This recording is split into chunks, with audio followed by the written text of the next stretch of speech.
마가복음 8장 34절에서 38절까지 제가 한 절, 여러분 한 절 번갈아서 읽겠습니다. 무리와 제자들을 불러 이르시되 누구든지 나를 따라오려거든 자기를 부인하고 자기 십자가를 지고 나를 따를 것이니라.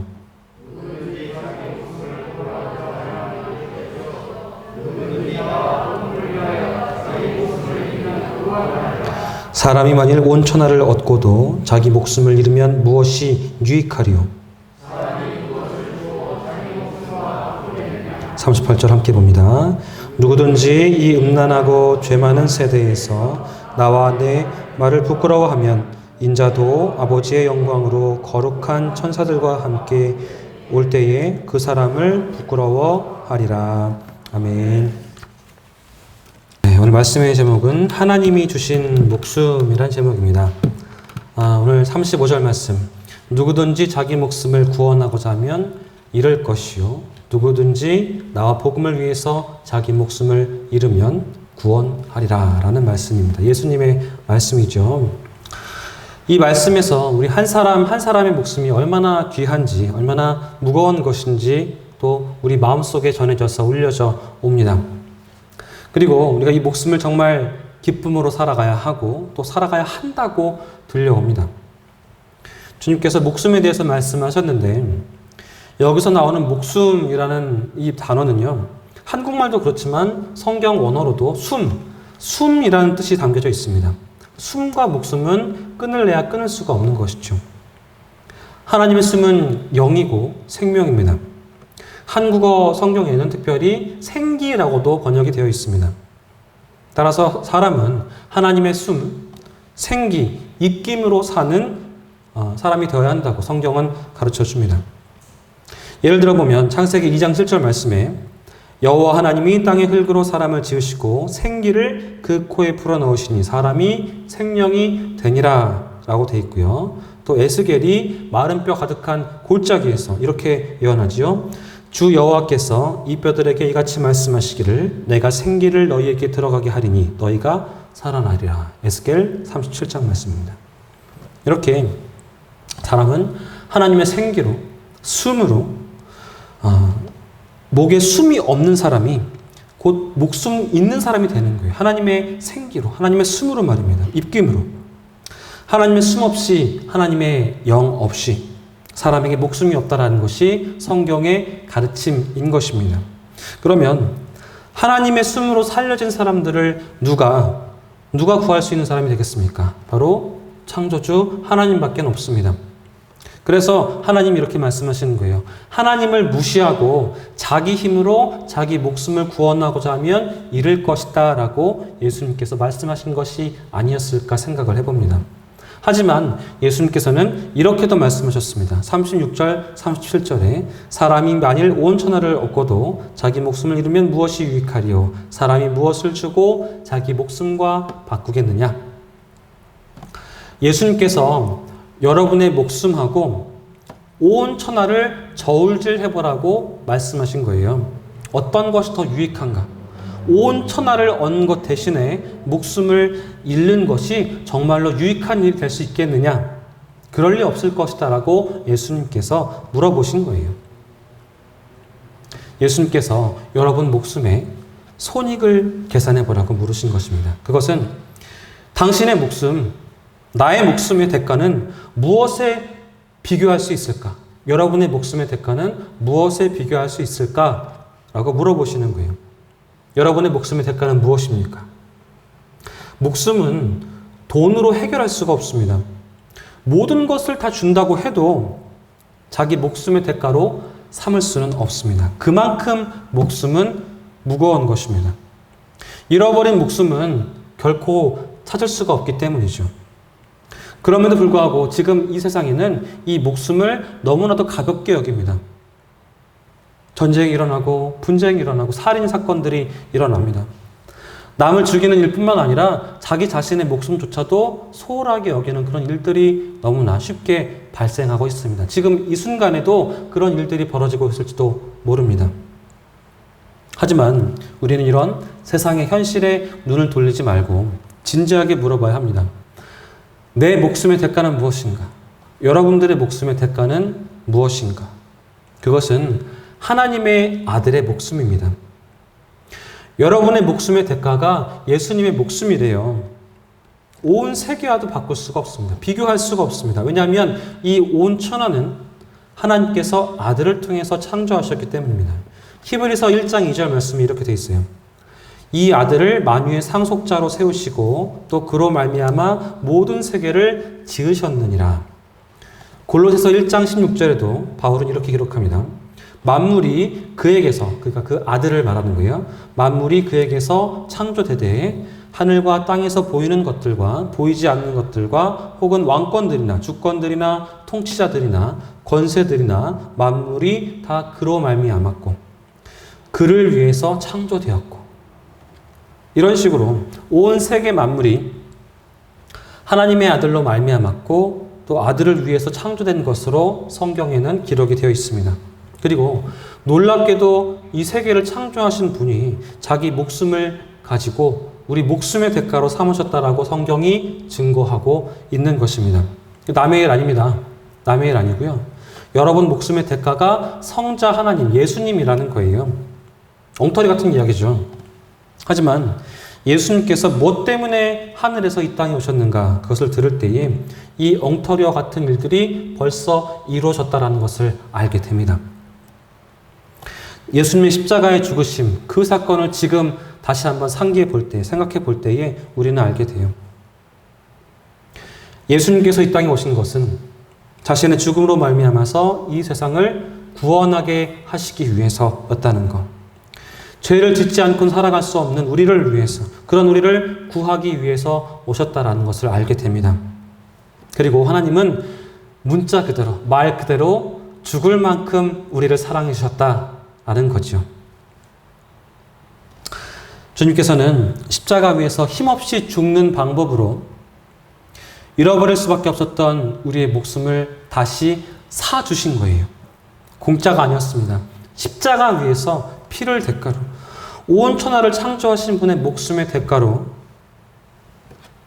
우리의 목숨을 다시 사주신 거예요. 하나님께서 우리를 사랑해 주신 방법은 바로 그러한 방법이었습니다. 당신을 위해서, 너를 위해서, 아니 나를 위해서 내 목숨을 주겠다. 뭐 때문에? 왜? 사랑하기 때문에. 그런 일이 있을 수 있는 일일까요? 있었습니다. 주님께서 주님을 사랑하기는커녕 주님을 미워하고 주님을 죽일 만큼 미워하는 사람들을 위해서 저항하지 않으시고 하나님의 아들로서 자기 목숨을 버리셨어요. 이 성자의 목숨보다, 예수님의 목숨보다 세상에 귀한 것이 어디 있겠습니까? 그런 것은 없습니다. 왜냐하면 이 모든 것을 성자 하나님, 예수님께서 만드셨기 때문이에요. 그러면 하나님의 목숨이 대가가 되어도 목숨을 다시 살 수 없는 사람이 있겠습니까? 만약에 그런 사람이 있다면 그 사람은 만물을 창조하신 예수님보다 더 큰 존재가 되어버립니다. 여기서 우리는, 또 저는 하나님의 깊은 사랑을 생각하게 됩니다. 하나님께서 그렇게까지 나를 아껴주시고 생각해 주시고 또 아껴주고 계시다라는 것을 다시 한번 느끼게 되기 때문입니다. 동시에 죄의 무게와 깊이에 대해서 또 생각하게 됩니다. 죄의 깊이를 생각할 때에 동시에 하나님의 사랑의 깊이 또한 알게 됩니다. 내 죄의 무게 그리고 어두움, 그런 것들을 생각할 때에 얼마나 큰 사랑을 입고 있는가, 그리고 얼마나 풍성한 은혜를 받고 있는가, 그것도 알게 돼요. 바울도 로마에 있는 그리스도인들에게 이렇게 편지를 보냅니다. 죄가 더한 곳에 은혜가 더욱 넘쳤나니 라고 로마서 말씀에 되어 있어요. 내가 범한 죄, 짓고 있는 죄의 무게, 그것의 깊이, 어둠, 그런 것들을 회개한 사람들은 십자가로 말미암아서 그 죄가 이미 사함받았다라는 그런 은혜를 체험하게 된다는 거예요.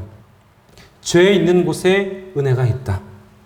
그것을 믿는 복을 하나님께서는 우리에게 허락하고 계시는 겁니다.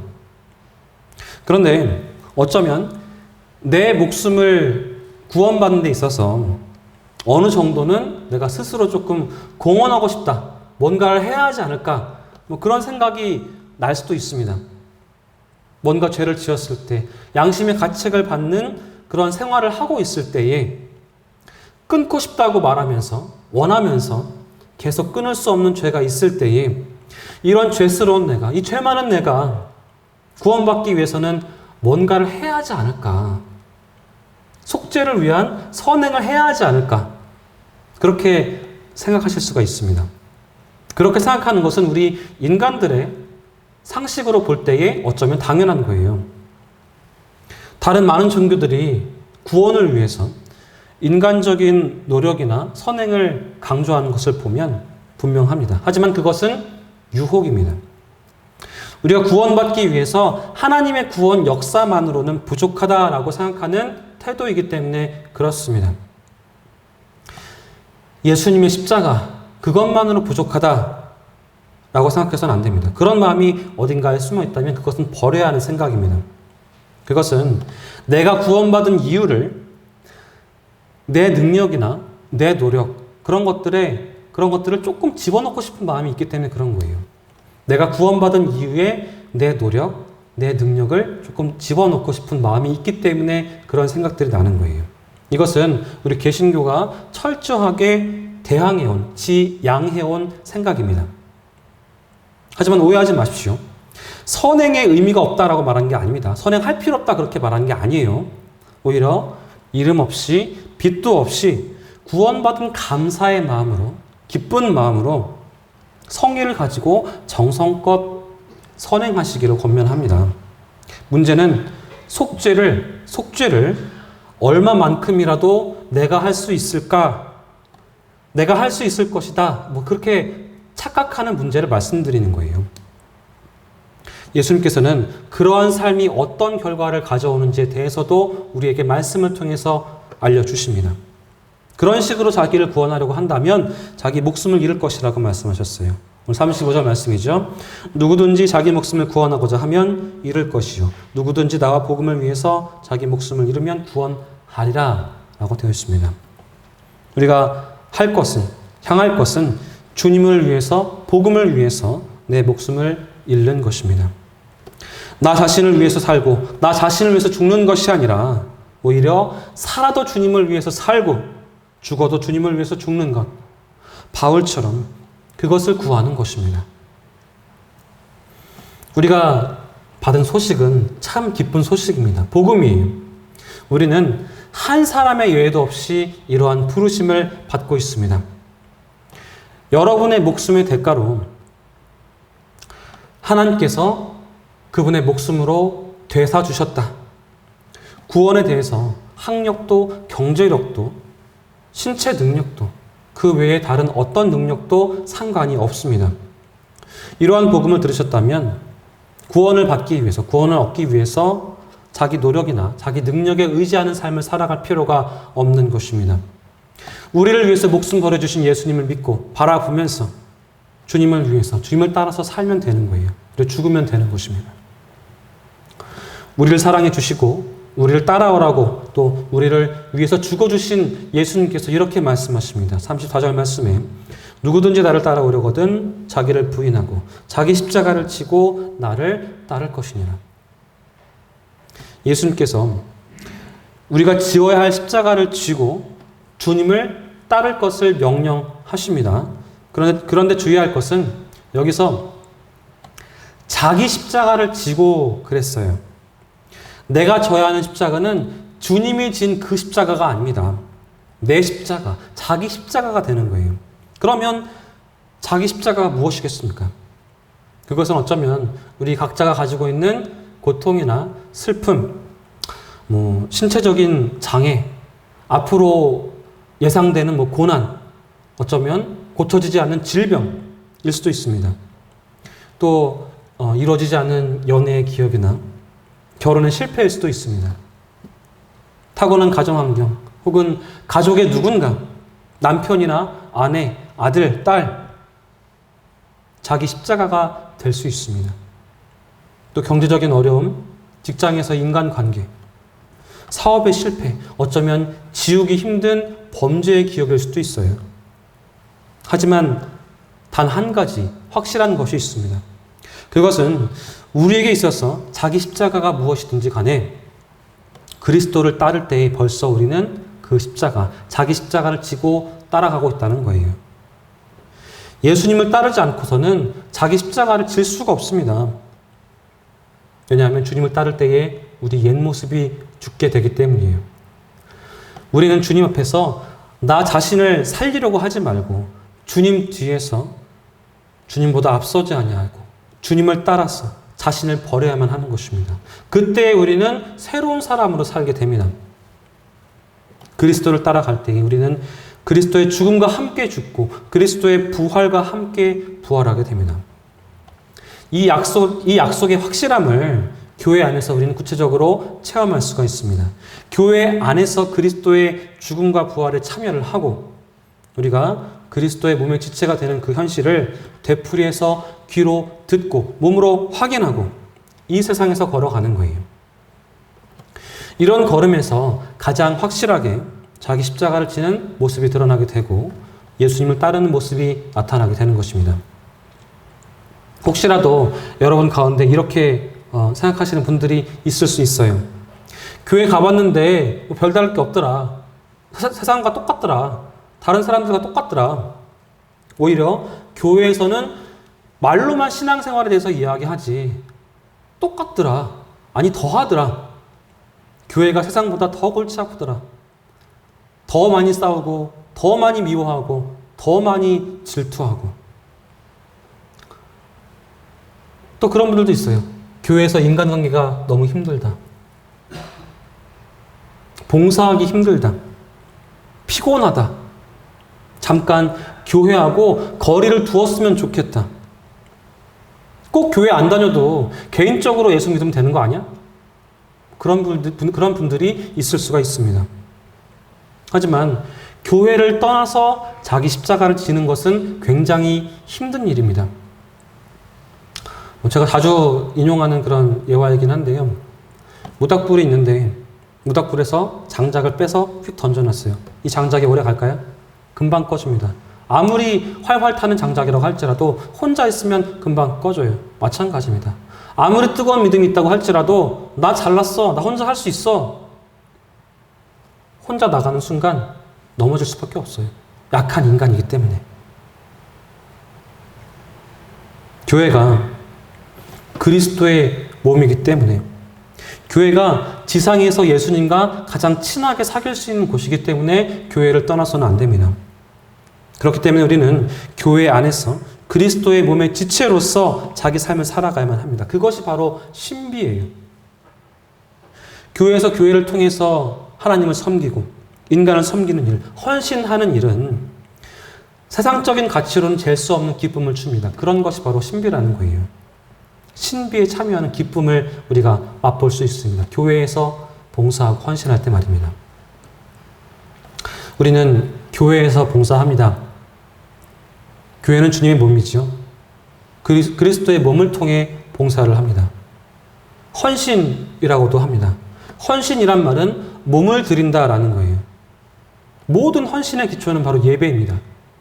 예배를 영어로 서비스라고 합니다. 서비스가 뭐예요? 섬긴다죠. 마찬가지로 우리가 일방적으로 구원받은 그런 감사가 있잖아요. 그러면 섬김으로, 예배로 감사를 표현하는 것입니다. 예수님께서 이렇게 말씀하셨습니다.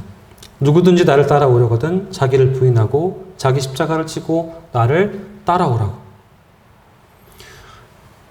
하지만 여러분, 우리가 주의해서 기억해야 할 것이 있습니다. 바로 그렇게 말씀하신 분이 그냥 말씀만 그렇게 한 게 아니라 먼저 자기를 버리시고 먼저 자기 목숨을 우리에게 내어주셨다라는 거예요. 십자가를 지시고 피 흘리시고 죽어주셨어요. 우리의 헌신에 앞서서 목숨을 걸고 그분께서 헌신하셨습니다. 왜 그랬을까요? 다시 한번 말씀드리겠습니다. 다시 한번 되풀이하겠습니다. 그것은 우리 목숨을 위해서입니다. 여러분, 나의 목숨을 위해서 그렇게 하신 거예요. 목숨을 대가로 우리 목숨을 살려주시려고 할 만큼 그렇게 죽을 정도로 사랑하셨어요. 그분이 바로 예수님이십니다. 그분의 목숨을 대가로 살려진 게 바로 우리예요. 우리 목숨입니다. 그래서 여러분의 목숨은 정말 귀합니다. 여러분의 목숨이 예수님의 목숨이기 때문에 귀해요. 여러분 목숨을 아끼십시오. 아끼면서 살아가세요. 하나님께서 허락하신 이 목숨에 감사하면서 살아가십시오. 그리고 예수님께서 참으로 기뻐하실 만한 그런 삶을 살아가시고 또 죽으실 때에도 하나님이 기뻐하실 만한 죽음을 살아가십시오. 그렇게 하기 위해서 우리가 해야 할 것들이 있습니다. 첫 번째는 다 내려놓기입니다. 다 내려놓자. 우리는 나 자신을 너무 많이 믿어요. 하나님을 신뢰하고 의지해야 되는데 나 자신, 내 능력, 그것을 믿습니다. 나의 계획과 방법만을 너무 확신하면서 살아가요. 많은 사람들이 내가 옳다고 그렇게 이야기합니다. 하지만 인간은 약하고 부족한 존재입니다. 하나님 앞에 모든 것을 내려놓으시기 바랍니다. 마태복음 11장 말씀에 수고하고 무거운 짐진 자들아 다 내게로 오라 내가 너희를 쉬게 하리라. 누구든지 다 내게로 오라고 말씀하세요. 모든 짐을 다 내 앞에 내려놓으라고 말씀하십니다. 수고하고 무거운 짐만 이야기하는 게 아닙니다. 내 주장, 내 고집, 내 욕심, 교만함 다 내 앞에 내려놓으라고 말씀하십니다. 다 내려놓고 하나님만 믿고 바라보면서 살게 되면 나만 사는 게 아니라 서로 살게 돼요. 내 주장, 내 고집, 내 욕심, 내 교만함을 살려놓으면, 가지고 있으면 나만 살게 돼요. 나만. 근데 그런 것들을 내려놓으면 서로 살게 된다는 말씀입니다. 두 번째는 내가 먼저 양보하기. 양보는 쉽지 않습니다. 생각보다 쉽지 않아요. 나하고 크게 상관이 없는 것들은 양보하기 쉽습니다. 내 이익하고 상관없는 것들은 양보하기 쉬워요. 양보했을 때에 불이익이 온다? 그러면 하기 힘듭니다. 그럼에도 불구하고 내가 평안하기 위해서, 모두가 평안하기 위해서는, 모두가 행복하기 위해서는, 모두가 승리하기 위해서는 양보를 해야만 합니다. 이 양보는 힘이 없는 사람이 하는 게 아닙니다. 힘 있는 사람이 하는 거예요. 힘 있고 이길 수 있는 사람이 힘을 덜 써서 져주는 게 양보입니다. 부부 이야기를 해보자면 남자가 힘이 세요? 여자가 힘이 세요? 일반적으로 남자가 힘이 세죠. 근데 신혼 초에 남자가 막 이겨먹으려고 막 힘을 막 써요. 내가 다 내 맘대로 할 거야. 그럼 돼요? 안 돼요? 안 되죠. 부부가 행복하기 위해서 남자가 더 힘이 세지만 양보해줄 때 이 부부가 살아날 수 있습니다. 야, 그러면 남편이 이제 늙었어요. 힘이 없어요. 여성 호르몬이 막 나와요. 그러면 누가 양보해줘야 돼요? 양보해주세요. 권면하는 겁니다. 너무 막 구박하지 마시고 남편분들한테 양보도 해주시고 또 남편분들도 아내분들한테 양보해주세요. 내가 뽐내기 위해서, 내가 힘이 더 센데 내가 양보해주는 거야? 이렇게 뽐내기 위해서 힘을 덜 쓰는 게 아니라, 상대를 우습게 봐서 양보하는 것이 아니라 가정을 살리기 위해서, 사회를 살리기 위해서, 나라를 살리기 위해서, 교회를 살리기 위해서 힘을 덜 쓰는 거예요. 그것이 바로 진정한 양보입니다. 오늘날 모든 사람에게 힘이 있습니다. 그렇기 때문에 힘을 가지려고 서로 이겨먹으려고 애를 씁니다. 그래서는 안 됩니다. 서로 이기려고 하면 서로 상처를 주고 아픔을 주고 다칠 수밖에 없어요. 이기려고 하지 말고 힘을 합쳐야만 합니다. 그렇게 할 때에 한 편만 이기는 것이 아니라 모두가 다 이길 수 있는 것입니다. 하나님 약속을 믿고 하나님이 하실 일을 믿고 내가 먼저 양보하시기 바랍니다. 그럴 때에 좋은 일이 일어납니다. 하나님이 왜 이삭에게 복을 주셨겠어요? 이삭은 양보하는 사람이었습니다. 이삭이 우물파고 양보를 했더니 하나님께서 그 지경을 넓혀주시고 복을 주셨어요. 그리고 원수까지도 와서 축복을 해줍니다. 다툼과 대립을 피하고 양보했더니 원수가 찾아와서 축복해줘요. 세 번째, 나보다 상대를 먼저 생각하시기 바랍니다. 내 입장, 내 주장만을 생각하면 역사가 일어나지 않아요. 모든 역사는 관계에서 일어납니다. 좋은 인간관계를 맺으려면 좋은 생각을 해야만 합니다.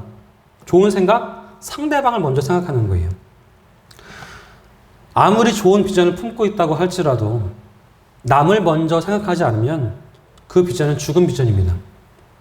하나님은 사람을 먼저 생각하시고 에덴 동산을 지으셨어요. 하나님은 이스라엘을 생각하시고 출애굽의 역사를 이루셨습니다. 하나님은 만세전에 우리를 생각하시고 십자가의 구원의 역사를 이루셨습니다.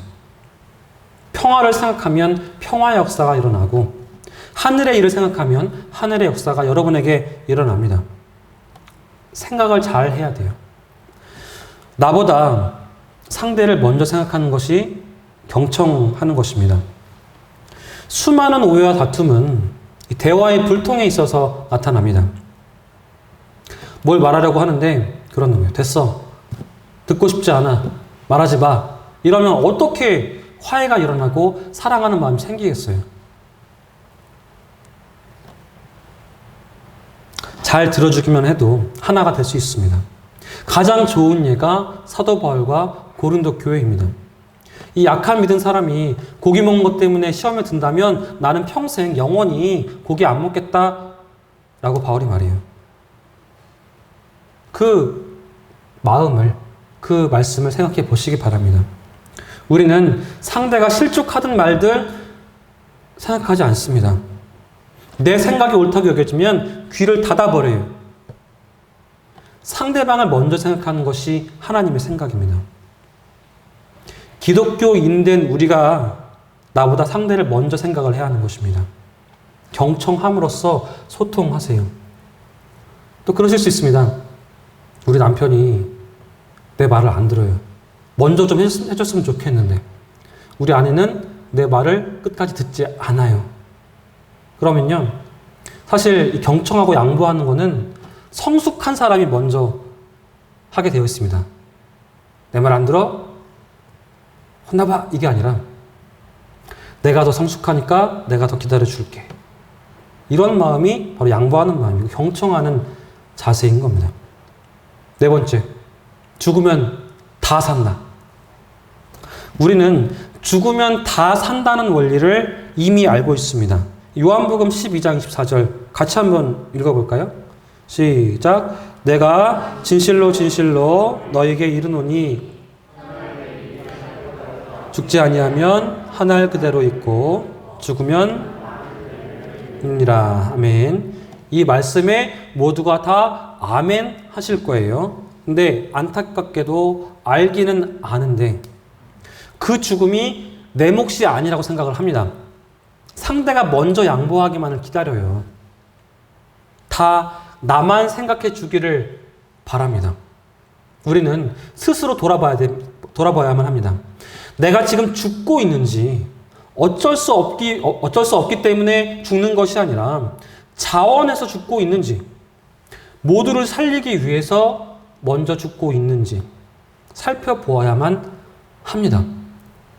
내 가정을 위해서, 내 직장을 위해서, 내 교회를 위해서, 내 나라를 위해서 내가 죽고 있는지, 내가 예수님처럼 죽고 있는지 물어보아야만 합니다.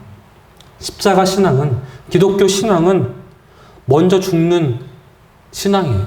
손해보는 신앙입니다. 상대방을 살리기 위해서 손해보는 신앙이에요. 예수님처럼 자기 희생의 십자가를 져야만 합니다. 순교자의 삶을 살아가야만 해요. 하늘의 미랄이 되어서 죽기를 자청할 때에 모두가 살만 나는 그런 세상이 됩니다.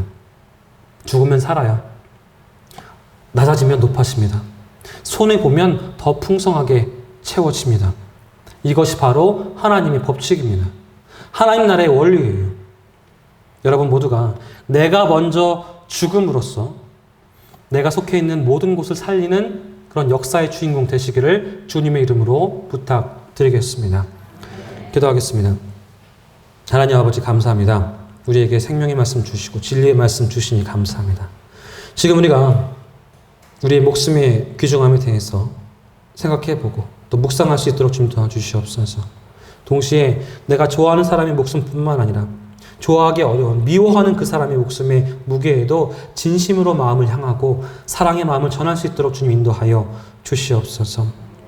복음을 모르시는 분들이 아직도 많을진데 복음을 전하는 우리가 되게 하여 주시옵고 구원의 복음을 먼저 들은 사람으로서 넘치는 기쁨을 가지고 감사함으로 헌신하고 예수님을 따를 걸음을 끝까지 걸어가는 그러한 성도 될 수 있도록 주님 인도하여 주시옵소서. 좋을 때에도 어려울 때에도 늘 우리와 함께 하여 주시고 하나님께서 부르실 때까지 성령으로 우리의 발걸음을 인도하여 주시옵소서. 우리 교회 장로님, 권사님, 집사님 그리고 앞으로 이 교회를 통해서 열심히 봉사하기를 원하시는 성도님들, 특별히 이 교회 미래를 짊어질 청년들과 아이들 위해 놀라운 하나님의 축복이 임할 줄로 믿사오며 예수님의 이름으로 감사드리며 기도하옵나이다. 아멘.